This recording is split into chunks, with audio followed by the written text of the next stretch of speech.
This is Brian at Riviera Auto again. I'm gonna show you guys about this water pump and how to replace it.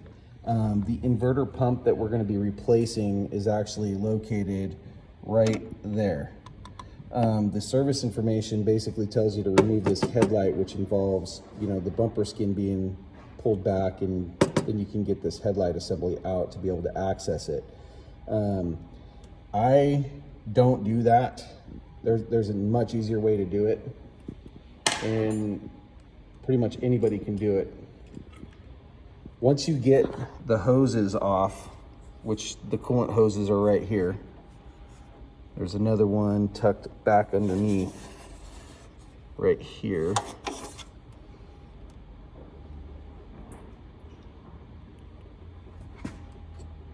Right here.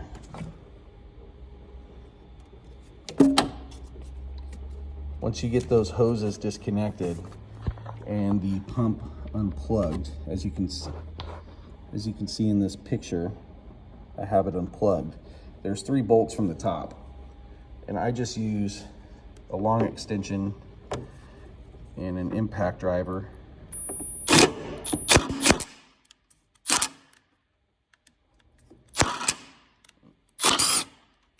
It gets those bolts loose.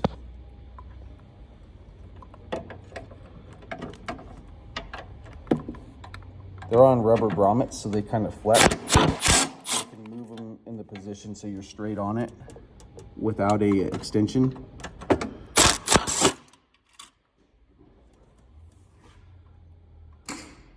Once you have the bolts out, I go underneath the inverter.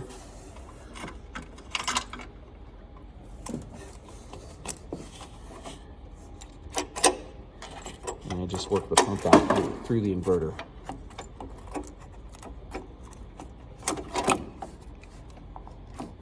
Kind of doing it one-handed, so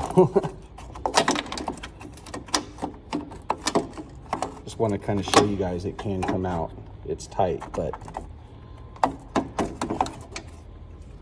there it is. Now when I do these pumps, they come with this bracket right here. Now there's absolutely no difference between this bracket and the one that's already on the car. So what I do is I just remove the new pump from the bracket.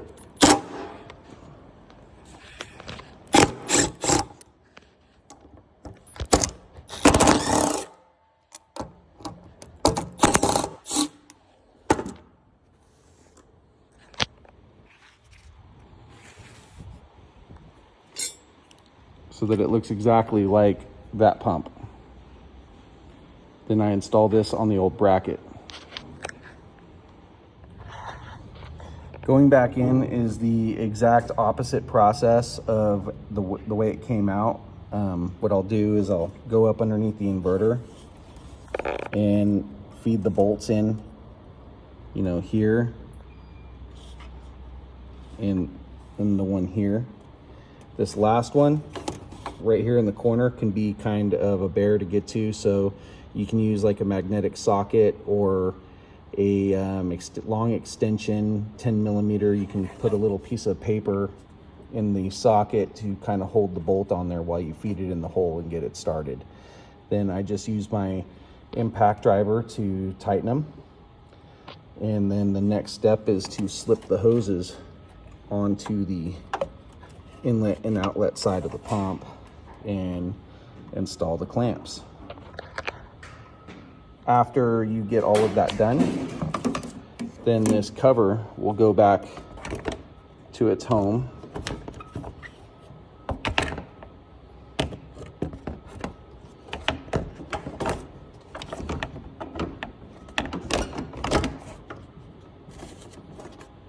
The hose is keeping it from going back on, but then you would fill up the coolant reservoir. There's no real bleeding process for this one. You just get it full and you turn the car on and check to make sure that it stays full. It probably will drop down a little bit, in which case you just top it right back off and then you're done. Thanks for watching, guys. If you like what you see, please hit the subscribe button. All right, bye.